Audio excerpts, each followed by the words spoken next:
بسم اللہ الرحمن الرحیم۔ السلام علیکم کلاس میٹرک اسٹوڈنٹس، کیسے ہیں آپ سب؟ میں مس شہناز آپ کی اردو کی ٹیچر اردو لازمی کی کتاب کے ساتھ آپ کے سامنے۔ آپ کو یہ کتاب نظر آ رہی ہے اردو لازمی کے ٹائٹل کے ساتھ، اور اس کے ساتھ ہی نیچے آپ کو نظر آ رہا ہے 9ویں اور 10ویں جماعت کے لیے اسٹوڈنٹس۔ کلاس میٹرک کے اندر یہ کتاب سندھ ٹیکسٹ بک بورڈ کی جانب سے ڈیزائن کی گئی آپ کے نصاب میں شامل ہے۔ اس کتاب کے اندر کچھ مضامین افسانوی ادب، ڈرامہ یا مکالمہ، خاکہ، آپ بیتی، طنز و مزاح اور سفر نامے، خطوط غالب کے ساتھ ساتھ حصہ نظم میں مختلف غزلیات اور مختلف شعراء کرام کی نظمیں آپ لوگوں کو پڑھائی جائیں گی، اور اردو قواعد کے حوالے سے آپ کو کافی معلومات فراہم کی جائیں گی۔ امید ہے آپ کو یہ تمام باتیں بہت اچھے سے سمجھ میں آئیں گی جو ابھی میں آپ لوگوں کو سمجھانے جا رہی ہوں۔ یہ دیکھیے، آپ لوگوں کو ایک کتاب پر میں نے فوکس کیا ہوا ہے، اردو لازمی اس کتاب کا نام ہے، جو جماعت دہم کے نصاب میں شامل ہے، اور بورڈ کے، یعنی اب آپ دیکھ رہے ہیں یہاں پر سندھ ٹیکسٹ بک بورڈ لکھا ہوا ہے، ٹھیک ہے۔ سندھ بورڈ کے اکارڈنگ اس کتاب کے اندر تمام مضامین شامل کیے گئے۔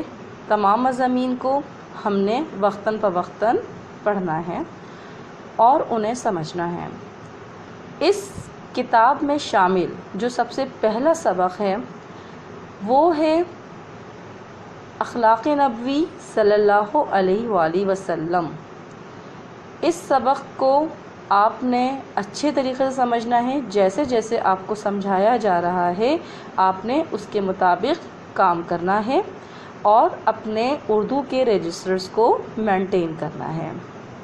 اپنی کتابیں کھولیے اور صفحہ نمبر 9 پر آئیے۔ جی اسٹوڈنٹس، صفحہ نمبر 9 پر ہیں ہم۔ آپ کو یہاں پر اس مضمون کے مصنف کا نام لکھا ہوا نظر آ رہا ہے، مولانا شبلی نعمانی۔ ان کی ولادت سن 1857 میں ہوئی اور وفات سن 1914 میں ہوئی۔ مولانا شبلی نعمانی کا تعارف اس صفحے پر لکھا ہوا ہے، اور اسے ہم حوالہ بھی کہہ سکتے ہیں، یعنی اس پر جو ہمیں معلومات مہیا کی گئی ہیں وہ ہمارے لیے نہایت مفید اور کارآمد ہیں۔ آخری پیراگراف میں آپ کو ان کی دیگر تصانیف کے نام نظر آ رہے ہیں۔ آپ نے اس صفحے کو بہت اچھے طریقے سے ریڈ آؤٹ کرنا ہے، جس میں آپ کو مولانا شبلی نعمانی کے کردار اور ان کے ادبی خوبیوں کے بارے میں معلومات حاصل ہوں گی۔ کون تھے مولانا شبلی نعمانی؟ اردو ادب کے ایک نہایت بلند پایہ مصنف اور ادیب کے نام سے جانے جانے والی یہ شخصیت، انہوں نے اپنا تعارف اسلامی تصانیف کے حوالے سے کروایا اور اپنے آپ کو روشناس کروایا اسلامی تصانیف کے حوالے سے۔ زیادہ تر انہوں نے جن موضوعات پر قلم اٹھایا وہ اسلام سے متعلق، یعنی اسلامی معلومات سے متعلق تھی۔ ان کی ایک بیش قیمت سرمایہ جو ہمارے ادب میں اس وقت موجود ہے، ہمارا ادبی سرمایہ ہے، وہ ہے ان کی ایک تحریر جو کہ ہمارے لیے انتہائی بیش قیمت سرمایہ ہے۔ وہ تحریر ہے سیرت النبی صلی اللہ علیہ وآلہ وسلم۔ جی اسٹوڈنٹس، یہ تصنیف صرف ایک ہی کوشش میں نہیں تحریر کی گئی، اس کو تحریر کرنے کے لیے مولانا صاحب نے ایک لمبا عرصہ وقف کیا، اور اپنی زندگی کے آخری ایام میں اپنی کتاب مکمل نہیں کر پائے۔ ان کے ایک شاگرد سید سلیمان ندوی صلی اللہ رحمۃ اللہ علیہ، سید سلیمان ندوی رحمۃ اللہ علیہ نے ان کی معاونت فرمائی اور اس کتاب کی تکمیل میں مولانا کی مدد فرمائی۔ 7 جلدوں پر مشتمل یہ تصنیف جب اپنی تکمیل کے مراحل سے گزر رہی تھی تو آخری جلدوں کی تکمیل نامکمل کر پائے اور وفات پا گئے، جن کی تکمیل سید سلیمان ندوی نے کی۔ ٹھیک ہے اسٹوڈنٹس، میں نے آپ کو کتنی جلدیں بتائیں سیرت النبی صلی اللہ علیہ وآلہ وسلم کی؟ کل 7 جلدیں، جس میں سے یہ مضمون، اس مضمون کے کچھ پیراگراف سیرت النبی صلی اللہ علیہ وسلم کی جلد دوم یعنی دوسری جلد سے ماخوذ کیے گئے ہیں اور ہمارے نصاب میں شامل کیے گئے ہیں۔ یہ چند پیرائے جو کہ ہمارے نصاب میں شامل کیے گئے ہیں، یہ ظاہر ہے کہ کافی نہیں ہیں۔ حضور پاک صلی اللہ علیہ وسلم کی سیرت کے حوالے سے، آپ صلی اللہ علیہ وآلہ وسلم کے اخلاق کے حوالے سے ناکافی ہیں،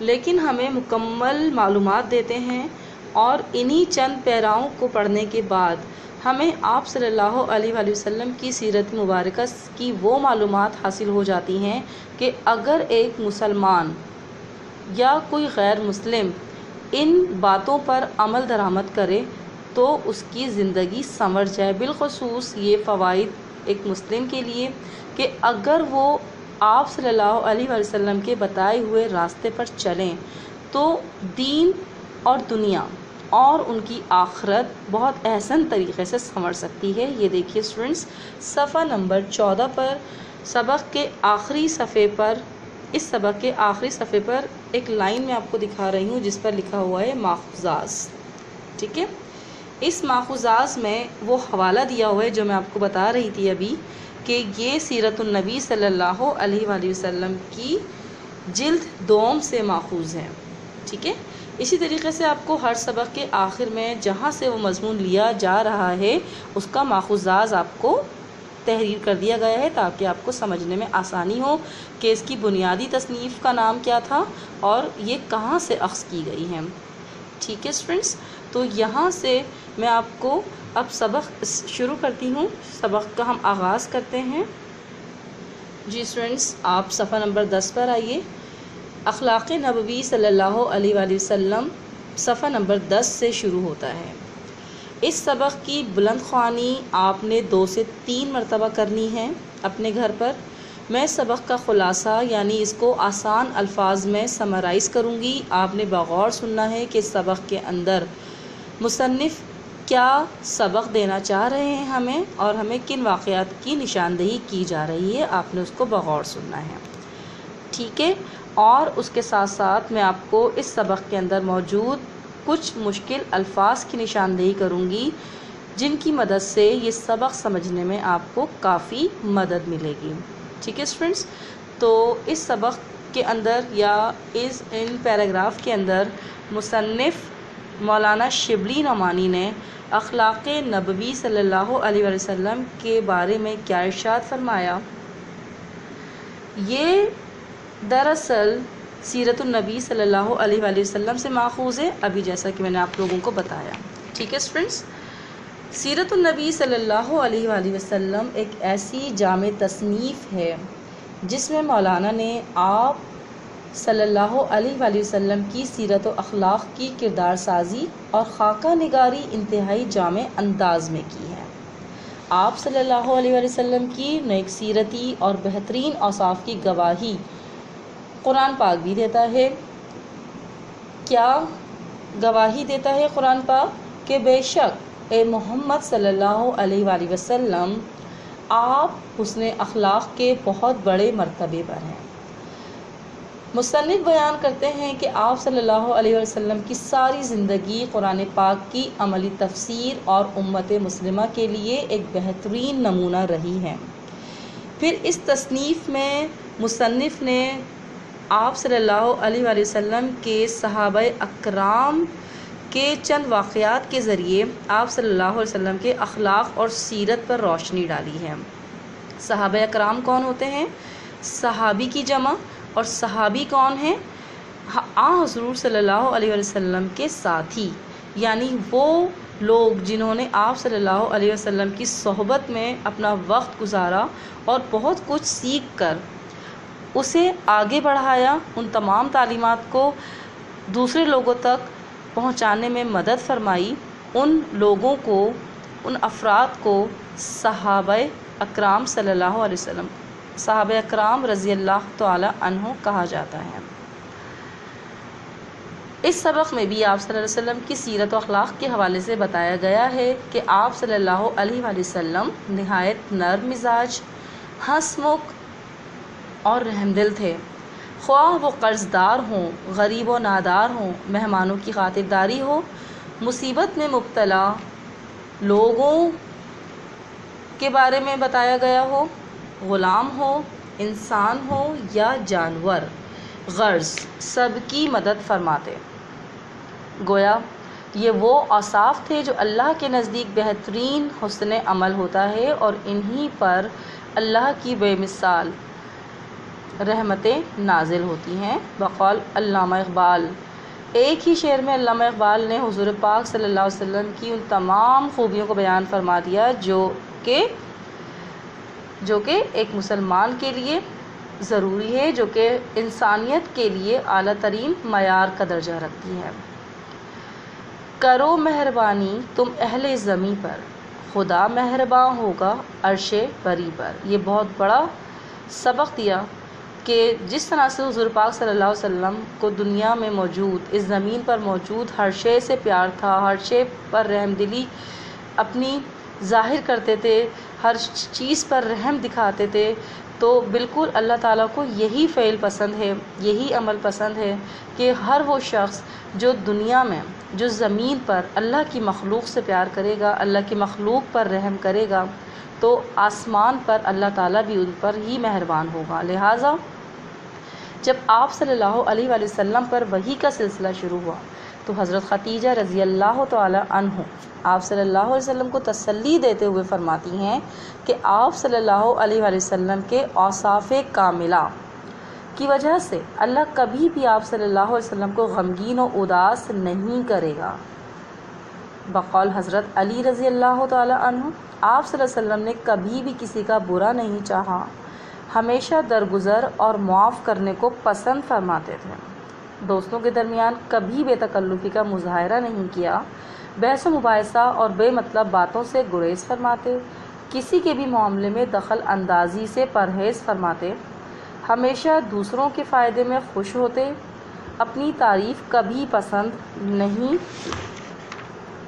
فرماتے جب تک دوسرا اپنی بات مکمل نہیں کر لیتا، خاموشی فرماتے۔ الغرض ہم یہ بھی ان الفاظ کے اندر بیان فرما سکتے ہیں حضور پاک صلی اللہ علیہ وسلم کی شخصیت کو کہ لفظوں میں بیان وصف پیغمبر نہیں ہوتے، کوزوں میں کبھی بند سمندر نہیں ہوتے۔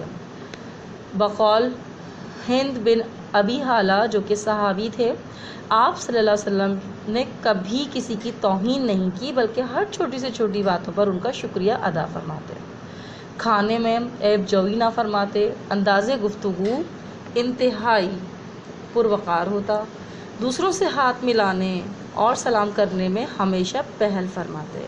ایک اور صحابی کے حوالے سے ایک واقعہ درج فرماتے ہیں مولانا صاحب اپنی اس تصنیف میں۔ عتبان بن مالک رحمۃ اللہ علیہ جو کہ صحابی تھے، آپ کی درخواست پر آپ صلی اللہ علیہ وآلہ وسلم ان کے گھر گئے اور 2 رکعت نماز ادا کر کے ان کا مان بڑھایا۔ بینائی کمزور ہونے کی وجہ سے عتبان بن مالک مسجد نہ جا سکتے تھے، تو آپ نے درخواست کی تھی کہ قبلہ بتانے کے لیے آپ صلی اللہ علیہ وآلہ وسلم میرے گھر تشریف لے آئے، کیونکہ جب میں اپنے محلے کی میں موجود مسجد میں نماز پڑھاتا ہوں، لیکن جب بھی بارش ہو جاتی ہے تو مسجد تک جانا میرے لیے بہت مشکل ہو جاتا ہے۔ اس لیے حضرت عتبان بن مالک نے آپ صلی اللہ علیہ وسلم سے درخواست کی تھی کہ اگر آپ صلی اللہ علیہ وآلہ وسلم میرے گھر تشریف لے آئیں اور 2 رکعت نماز ادا کر لے تو میں اسی جگہ کو سجدہ گاہ بنا لوں۔ حضور پاک صلی اللہ علیہ وسلم نے حضرت عتبان بن مالک کی یہ درخواست قبول فرما کر ان کا مان بڑھایا۔